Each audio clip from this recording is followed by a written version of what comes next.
Tonight's small-seeming moment at the Bernabeu, Rodrygo sitting on the bench, while shabby Alonso fielded a front three that didn't include him, is already magnified into something much larger, a potential transfer saga.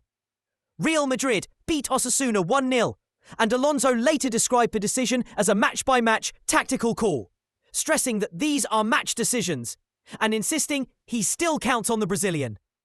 But the optics are unmistakable and the timing brutal for a player linked with suitors across the Premier League.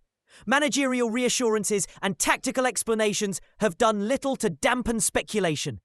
Because this is not the first time Rodrygo has seen limited involvement in important fixtures this summer. His sparse minutes during the Club World Cup and intermittent appearances have made supporters and pundits alike ask whether his future in white is as certain as it once seemed. When you pull the thread, several reasons explain why bench seconds turned into headlines.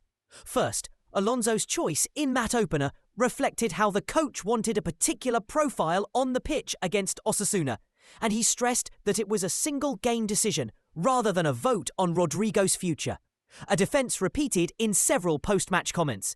Second, the summer context matters. Rodrygo has recently had a patchy role in cup competitions and the Club World Cup, where he featured minimally, which critics say raises real questions about his place in Alonso's evolving system. Third, outside interest, with Arsenal repeatedly named among clubs monitoring attacking options, creates a marketplace pressure that turns tactical absences into transfer narratives overnight. None of this proves a sale is imminent, but it does explain why every unused minute now has a headline attached. For clubs like Arsenal, the calculus is straightforward. A versatile forward who can play both wings and has pedigree in big matches is attractive. But any move hinges on finances, squad balance, and player willingness. Reports this summer have suggested Arsenal would need to clear players to make space and balance books, the kind of caveat that can stall deals even when interest is genuine. From Real Madrid's perspective, the picture is more nuanced. Rodrygo is under contract, experienced, and offers a homegrown feel continuity in the attack. But the club is also integrating new arrivals and looking for tactical flexibility. That tension, keep a proven asset for depth and cohesion, or monetize interest to refresh the squad, is what turns a simple benching into a boardroom puzzle. So, what should viewers watch for next?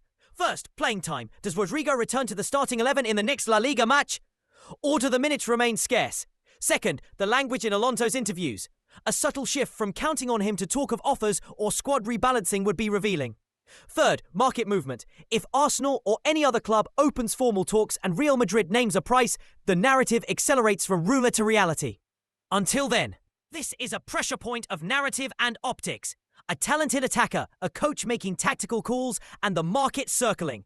The next few weeks could either reassert Rodrygo's place at the Bernabeu or launch one of the summer's more talked about transfers. And every unused second on the bench will be replayed as evidence in the story that follows.